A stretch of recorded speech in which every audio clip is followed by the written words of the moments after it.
आकृति 7.8 में आपको एक आकृति दी गई है। ओ ए बराबर है ओ बी के, ओ ए बराबर है ओ बी के, और ओ डी बराबर है ओ सी के। ओ डी बराबर है आपके पास ओ सी के। दर्शाइए कि पहला पार्ट, त्रिभुज ए ओ डी सर्वांगसम है त्रिभुज बी ओ सी के। त्रिभुज ए ओ डी सर्वांगसम है त्रिभुज बी ओ सी के। सर्वांगसम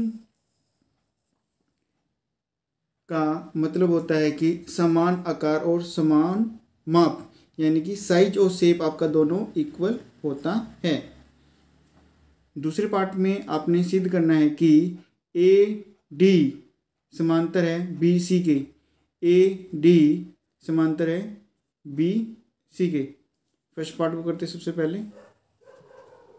तो आपको बस दो त्रिभुज दिख रहे हैं, दोनों त्रिभुजों को ले लेंगे। त्रिभुज ए ओ डी और त्रिभुज बी ओ सी में आपको साफ साफ दिख रहा है कि आपको दो साइडें दी गई हैं, तो आपके पास लग जाएगा साइड एंगल और साइड।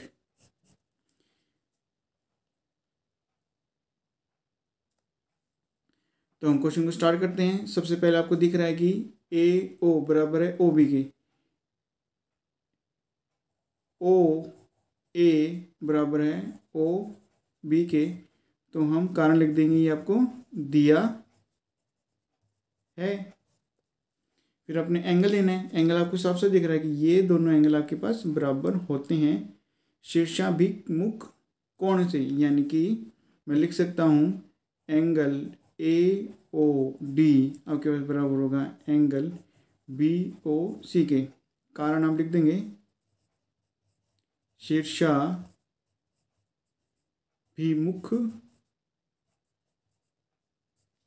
कोण। फिर आपने साइड लेनी है। साइड आपके पास गिवन है ओ डी बराबर है ओ सी के। ओ डी बराबर है ओ सी के। ओ डी बराबर है आपके पास ओ सी के। ये भी आपको दिया है। तो आप साइड एंगल साइड से लिख सकते हैं त्रिभुज ए ओ डी सर्वांगसम है त्रिभुज बी ओ सी के। तो हम अपना मेन आंसर लिख सकते हैं त्रिभुज ए ओ डी सर्वांगसम है त्रिभुज बी ओ सी के। कारण आप बता सकते हो साइड एंगल साइड से। यही है आपका आंसर। सेकंड पार्ट है आपके पास ए डी समांतर है बी सी के। इस पूरे पार्ट को आपने बिल्कुल सेम टू सेम लिखना है।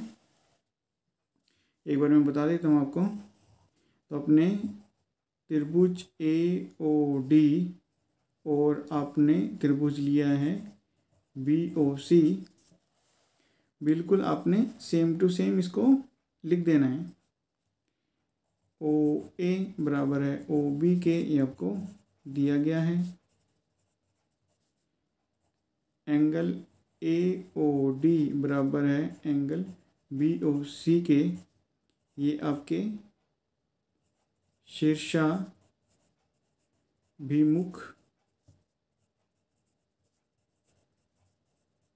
कोण है। ओ सी बराबर है ओ डी बराबर आपके पास ओ सी के। ये भी आपको दिया गया है।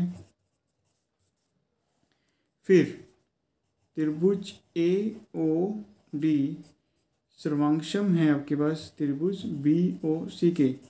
कारण आपने लिख देना है साइड एंगल साइड से। लेकिन आपको बताना है ए डी समांतर है बी सी के। तो आपको दोनों जो त्रिभुज थे आपके पास सर्वांगसम हो गए हैं। आप सीपीसीटी से लिख सकते हो कि ये दोनों आपके पास हैं समांतर। तो हम यहाँ पर लिख देंगे ए डी समांतर है बी सी के सी पी सी टी से। Corresponding parts of congruent triangle इसका मतलब होता है। हिंदी में कहते हैं सर्वांग सम त्रिभुजों के संगत भुजाओं के लिए। हिंदी में भी और इंग्लिश में मैं आपको लिख देता हूँ। मतलब होता है आपका कोरोस्पोंडिंग पार्ट्स ऑफ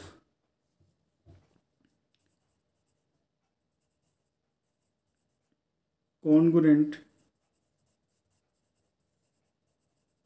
ट्रायंगल्स। ये आपके पास कोरोस्पोंडिंग पार्ट हैं कॉन्ग्रुएंट ट्रायंगल की। कॉन्ग्रुएंट आपने यहाँ पर सिद्ध कर दिया कि दोनों आपके पास जो त्रिभुज थे दोनों के दोनों आपके पास कॉन्ग्रुएंट हो गए हैं, तो उसके कोरोस्पोंडिंग पार्ट्स आपके पास क्या हो जाएंगे, समांतर हो जाएंगे। हिंदी में इसको कहते हैं सर्वांग सम त्रिभुजों के संगत भागों के लिए। ये आपके हो जाएगा सेकंड पार्ट का आंसर।